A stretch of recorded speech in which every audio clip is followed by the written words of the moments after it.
اور اس کے ساتھ ساتھ کابینہ کی تشکیل کے اوپر خان صاحب سے طویل مشاورت ہوئی ہے،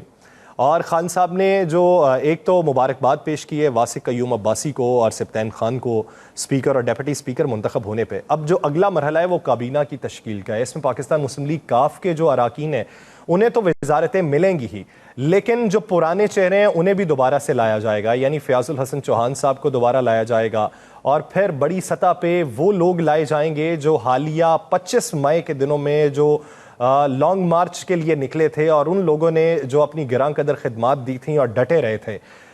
ان کو پھر سے وزارتوں کی کرسی پر براجمان کیا جائے گا، اور ان لوگوں کو نظر انداز کیا جائے گا جنہوں نے اپنی گرفتاریاں دیں، ان لوگوں کو نظر انداز کیا جائے گا جن کا یہ کہنا تھا کہ راستے بند تھے اور ہم کسی طریقے سے پہنچ نہ سکے، ان لوگوں پہ بھی اس وقت نظر نہیں کی جائے گی اور ان کو ابھی فہرستوں میں نچلی سطح پہ رکھا جائے گا۔ اس کے ساتھ ساتھ خان صاحب نے یہ احکامات جاری کیے ہیں کہ وفاق کی سطح پہ سیلاب متاثرین کی امداد نہیں ہو رہی بلکہ دورے صرف ہو رہے ہیں، اور دوروں میں صرف تشہیری مہم چلائی جا رہی ہے، بنیادی اقدامات نہیں کیے جا رہے، تو آپ بطور وزیر اعلیٰ بنیادی اقدامات کریں۔ تو چودھری پرویز الہی نے یہ کہا کہ جو جاں بحق افراد ہیں ان کے لیے ہم نے ان کے گھرانوں کے لیے فی کس 8 لاکھ روپے امداد کا اعلان کیا ہے، اور اس کے علاوہ جو راجن پور اور تونسا کے جو شہر ہیں جو زیادہ متاثرین میں سے ہیں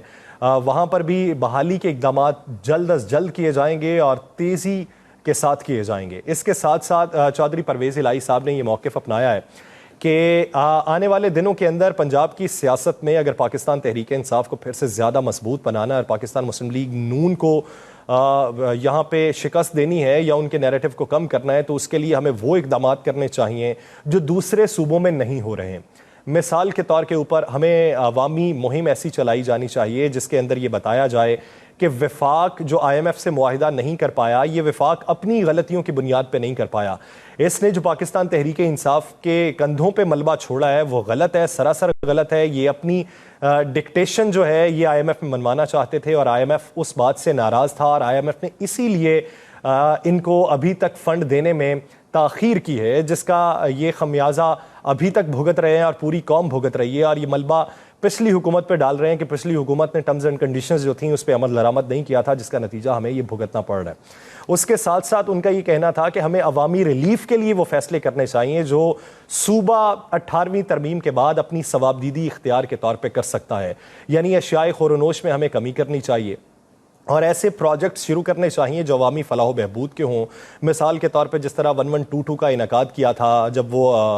وزیر اعلیٰ تھے پرویز الہی، اس کے ساتھ ساتھ انہوں نے تعلیم کے اوپر زور دیا تھا، اور جو گورنمنٹ سکولز تھے، گورنمنٹ سکولز میں بحالی کا ایک پروگرام شروع کیا تھا جس نے گورنمنٹ سکولز کی جو تشخیص تھی اور اس کا جو تشخص تھا وہ بحال کیا تھا، اور لوگ مائل ہوئے تھے اپنے بچوں کو سرکاری سکولوں میں پڑھانے کے لیے۔ اس کے ساتھ ساتھ وہ دینی سطح پہ بھی بہت سی ترامیم کروانا چاہتے ہیں کہ پاکستان کے اندر فرقہ واریت کو ختم کیا جائے اور جو لوگوں کے ذہن میں ابہام ہیں انہیں دور کیا جائے، اور وہ اقدامات کیے جائیں کہ جس سے عوام کی نظر میں یہ ہو کہ ہم فلاحی ریاست کی طرف گامزن ہے، اور مدینہ کی ریاست کا ہم نے جو نعرہ لگایا تھا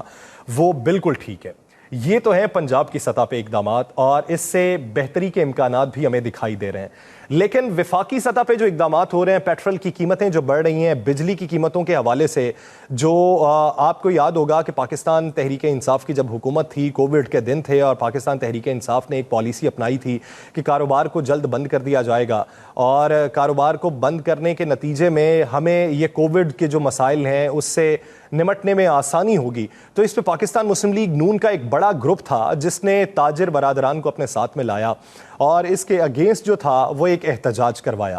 اب وہی پاکستان مسلم لیگ نون کی وفاق میں حکومت ہے اور انہی کی پالیسیوں پہ تاجر بھی سراپا احتجاج ہے۔ تو پی ٹی آئی کی حکمت عملی یہ ہے کہ اب تاجروں کو اپنے ساتھ میں لایا جائے اور ان کے جو بنیادی مسائل ہیں، یعنی بجلی کی قیمتوں میں جو اضافہ کیا گیا ہے اور فیول پرائس ایڈجسٹمنٹ کی مد میں ان سے جو ٹیکس وصول کیے جا رہے ہیں، انکم ٹیکس کی مد میں جو سپر ٹیکس ان پہ لگایا گیا ہے، اس حوالے سے آواز بلند کی جائے اور وفاق پر دباؤ ڈالنے کی کوشش کی جائے۔ ہمارے وزیر خزانہ یہ کہتے ہیں کہ ہم نے جو مشکل اقدامات کرنے تھے وہ کر لیے ہیں، اب بہتری کی طرف ہم گامزن ہیں، لیکن بہتری اتنی آ چکی ہے کہ ڈالر پاکستان سے دبئی منتقل ہوتا رہا، لیکن ہمارے حکمرانوں کو خبر تو تھی، اس پر اقدامات نہ کیے جاتے رہے کیونکہ وہ من پسند اشخاص کے پیسہ تھا جو بیرون ملک منتقل ہوتا رہا۔ اب نیا تو وفاق کی ڈوبنے والی ہے، اس نیا کو بچانے کے لیے وفاق پوری کوشش کر رہا ہے، لیکن پاکستان تحریک انصاف کی یہ کوشش ہے کہ وفاق کی نیا ڈوب جائے، لیکن پاکستان کی نیا ڈوبنے سے پہلے وہ اقدامات کر لیں اور وہ اقدامات کے نتیجے میں نئی حکومت کا قیام عمل میں لے آئیں جس سے ملک بہتری کی طرف گامزن ہو۔ اب دیکھیے کہ پی ٹی آئی اس میں کس حد تک کامیاب ہوتی ہے اور پی ایم ایل این کو کس حد تک پسپائی کا سامنا کرنا پڑتا ہے۔ مجھے دیجیے اجازت، اللہ کے بعد۔